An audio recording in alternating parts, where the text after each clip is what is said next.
The Church of Seiros is not only home to some great students, but are home to some of the most formidable knights and talented instructors in all of Fodland.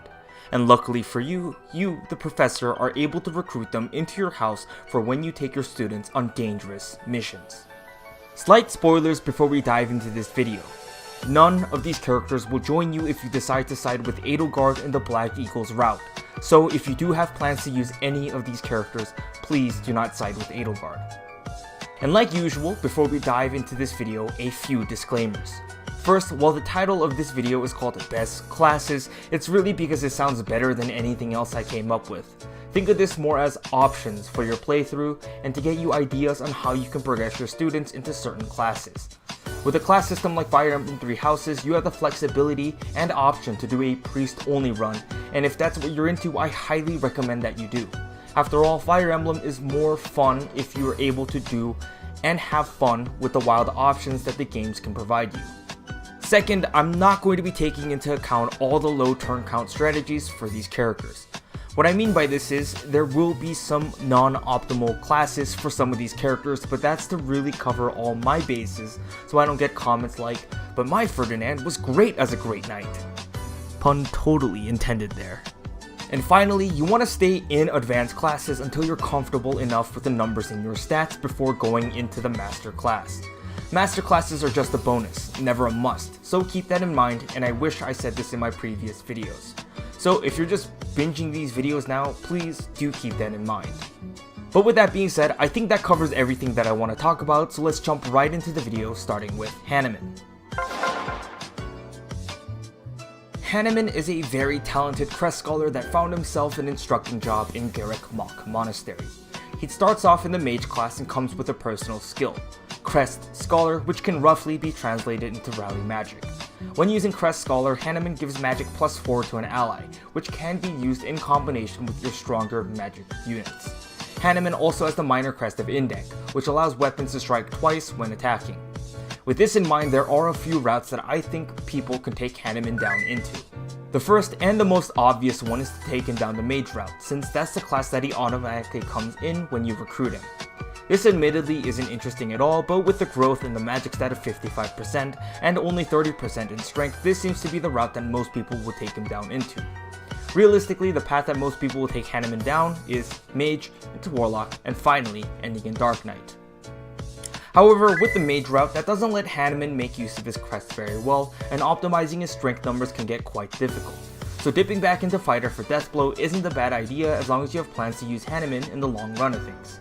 This man already has piss poor speed, so fighter into Cavalier, and losing out on additional speed growth isn't a bad thing at all.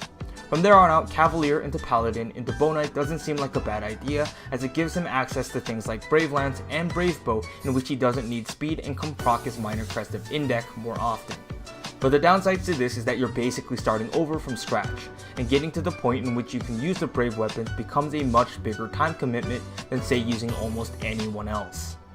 So if that isn't the route that you're looking for, you can also end in Mortal Savant route by going fighter for Deathblow, into Mercenary, into Hero or Warrior, and finally ending in Mortal Savant. Through the carefully chosen classes, Hanneman should have a nice balance between both strength and magic, and the loss in speed from Mortal Savant class shouldn't be hitting as hard since he has no speed growth to begin with. But just keep in mind that with this route, there are 3 different weapon proficiencies that you have to keep track of. Swords, axes, reason, so this route may require some planning ahead of time, or may RNGesus bless thou. Overall, Hanneman is a hard character to plan for. With really bad speed, but great magic growth, he's supposed to be a mage that hits hard from afar, as evident by his spell list giving him Meteor at Reason A+. And already coming at a Reason rank of B really helps alleviate towards the grind towards Meteor. But the problem there is that his crest, minor crest of Indek, is worthless without a weapon, so building him in an optimal weapon choice plus magic gets to be really awkward. On top of that, Hanneman doesn't really get access to either warp or rescue, so there isn't really anything going for him unless you really like his character. I wouldn't recommend building a Hanneman if you're looking for a mage. The other default mages do his job and better. The next character that we'll be tackling is Manuela, who is a retired but famous opera singer who found herself a job as a school nurse at the JaeAIK monastery. Manuela comes equipped with a personal skill, Infirmary Master, which grants adjacent allies crit avoid plus 10 during combat. Manuela does not have a crest. Manuela is canonically a healer, and therefore most people will end up using her as one. I also personally think it's her best class as she gets relatively great faith magic spell list. Having access to both ward and silence makes her a great anti-mage, and gaining access to warp at A makes Manuela a great utility character. While her growth and cap seems to favor her speed / charm / HP stat, that doesn't seem to matter when Manuela can dish out incredible utility in favor of your team. So keep her as a priest, and turning her into a bishop and finally ending in Gremory might be a path to utilize her spell list to the best of your abilities. Otherwise, for more movement, you can have the Holy Knight option, where she can mount and dismount and still have great movement. The other option for Manuela is going down a sword proficiency path. Her strength growth of 35% and a base of around 14 strength makes her a great candidate for the Swordmaster or Assassin pathline, starting with Myrmidon into Mercenary into Swordmaster / Assassin, or Myrmidon into Thief into Swordmaster / Assassin. And this doesn't seem like too far-fetched of an idea, as her other canon class, if you end up fighting her, is Assassin. However, out of the two, I do recommend going down the Assassin class line over the Swordmaster class line, so she has access to Lock Touch, which is just added utility onto the lethality utility that can sometimes proc for her. And finally, the next pathline is the Falcon Knight pathline, which is Pegasus Knight into Paladin, into Falcon Knight, or just staying 20 levels in the Pegasus Knight and ending in the Falcon Knight class. It's really your call, as you can get added skills going to the Paladin class if you desire. This is probably the best physical class for Manuela, as you've probably already guessed. Access to sword / flying proficiency and neither a like or dislike to lances makes this a very easy class to slide into. Not to mention, she gets flyer utility, which is incredibly overpowered in 3 houses. While you will lose out on the great white magic spell list, you get utility elsewhere, like ignoring all the terrain and being a great character to get warped, strided, danced on for those sweet 1-turn, 2-turn clears. Overall, Manuela is a pretty good unit from a utility standpoint. She probably won't be the best combat unit you'll have, but I think that's what Intelligent Systems was kind of planning for when designing her numbers. She can be your secondary healer for your squad, or just another flyer unit that you can have on your team. But otherwise, she is a solid investment if you do want to use her. The next character is a self-proclaimed right-hand man to your father, Alois. Alois is an interesting fellow who's loud, bold, and brash, with a soft and caring side to him. Or maybe more caring than bold and brash, I'm not really sure where this is going. This is reflected in his gameplay style. His personal skill, Compassion, is basically just a rally skill, granting the user that got rallied plus 8 luck. But in contrast to his supportive skill, Alois' starting class is Warrior, a great way to implement personality into gameplay. Alois does not have a crest. There are going to be 2 obvious options for Alois, which is the Warrior into War Master path, which will be the easiest to achieve, as well as the path of least resistance. Otherwise, you can raise him for his armor proficiency and make him your Fortress Knight. Whichever one you turn him into will differ based on your playstyle. Do you like more offense, or is your team lacking a unit that can hold choke points? It's really up to you to decide. If you do think that War Master isn't for you, you can go into the Great Knight class if that's what you desire. The other option that Alois has is honestly just bouncing around to a bunch of different classes to pick up as many skills as you can.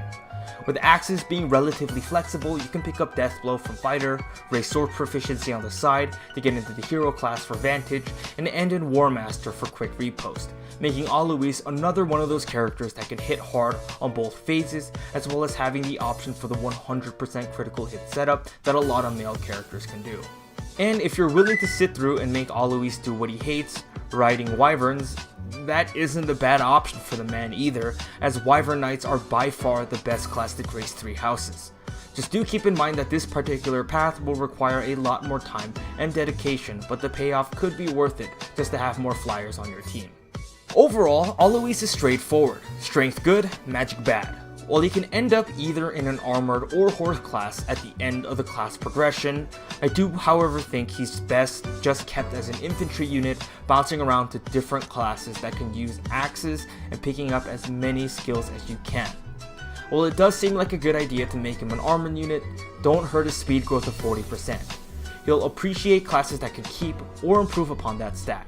If you feel like you're at a comfortable number in his speed stat or you have quick repost, then I think you can consider the bulking armor knight, but again, do as you please, as this game is 1000% more fun if you do what you think is best. The very next character that I want to talk about is the tough and brash lady herself, Catherine. Catherine comes to your roster already as the advanced class Swordmaster and comes with both a personal skill and a crest. Her personal skill, Fighting Spirit, grants her a pseudo-tanking effect where she takes 5 less damage when it's active. The activation for this particular skill is that you can't have a battalion or a partner set. Catherine also comes with a minor crest of Sharon, which could grant might by 5 when using combat arts. With Catherine, it's really simple with how you would like to use her. Get her into a class that can continue to push her strength and speed. She already has an incredible base stat and is a character that's great for her growths. I will preface by saying that the Swordmaster route isn't the best class for her, but for growing her stats, Swordmaster is fantastic. So the first route is just to jump around different classes, from Swordmaster for growths, into Assassins, and even Brawler if that's what you desire. You can jump around into different classes for skills depending on what you need. Just do keep in mind that she does have to pick up a few weapon proficiencies here and there, so it could end up becoming a little bit of a grind. The best class, however, I think is actually going down the Falcon Knight class, by raising either weapon proficiencies or getting into the Pegasus Knight as soon as you can to continue helping raising those proficiencies to get into the Falcon Knight Master class that literally has no downsides on Catherine whatsoever. With great additive growth on top of growths that really benefit from the Falcon Knight class, Catherine would really enjoy being on a horse with wings. Otherwise, you can also go down into the Wyvern Knight / Wyvern Lord class, but you will have to raise 1 or more weapon proficiencies that she neither likes nor dislikes. Honestly, overall with Catherine, just put her in a class that can make use of both her great strength and speed stat and you'll be good to go. And honestly, that's about it. I don't really have much more to comment on about any further because Catherine is solid, worth using, has great growth, great bases, and can really benefit from great additive bonuses. And while we're talking about Catherine, we can't talk about her without talking about her partner in crime, Shamir. Shamir comes with a personal skill, Survival Instinct, a skill that activates when you defeat an enemy unit and will grant you +4 strength, magic, dexterity, and speed upon securing the kill.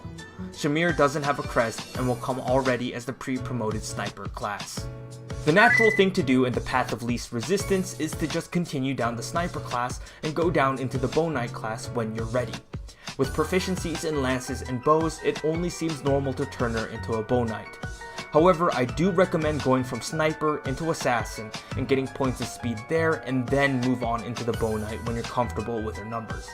But going straight into the bow knight from sniper, Shamir is susceptible to some awful speed growths, and in Fire Emblem 3 Houses, the game, it's important that you get her into a class that helps your odds of better numbers than screw you over. And if you're uncomfortable, staying in the assassin class never hurts. Otherwise, you can turn Shamir, like Catherine, into a Pegasus Knight and have her eventually get into the Falcon Knight class. Unlike Catherine though, you want to stay in the Pegasus Knight for 20 levels and not get into an advanced class, as going from Pegasus Knight into Paladin and then into Falcon Knight can hurt your overall numbers. And again, like Catherine, she can also go down the Wyvern Lord path and have a great time, and unlike Catherine, at least she has a proficiency in lances, making it a bit less of a grind than it would the lady that wields the Thunderbrand. Overall, Shamir is really comparable to Catherine, and that's probably intentional in design. But instead of her incredible speed growth that Catherine has, Shamir trades that for dexterity, making skills like Paviz really good on her. So if you're playing for the skills, Paladin isn't a bad option, and then staying in Assassin to literally assassinate mages is a great option for you. Just know that you aren't getting into horse class for her growth. The next character we're going to be talking about is Sedith, the right-hand man to Lady Rhea, and he comes with a personal skill and crest. Screw it. You guys know it, I know it, I don't really have to go through on this. Just keep him as a Wyvern Knight and turn him into a Wyvern Lord when you get the chance. The only reason you would ever want to swap his class is to pick up other skills, but you should always find yourself back home in the skies on his dragon. Flame is the enigmatic and energetic character that turns student that joins your house after story events. Flame has a personal skill, Lily's Poise, which grants units adjacent to her -3 damage taken. And while it got nerfed from Fire Emblem Fates, it's still a relatively great skill to have. She also has the Crest of Scythelian, which is shared with Linhardt, but has the chance to raise might by 5 when using recovery magic. When looking at Flame as a unit, there's really only 2 ways you can go down with her, and it's the mage route. You'll finish in 3 master classes: Dark Knight, Holy Knight, or Gremory, and it really depends on what you need or want.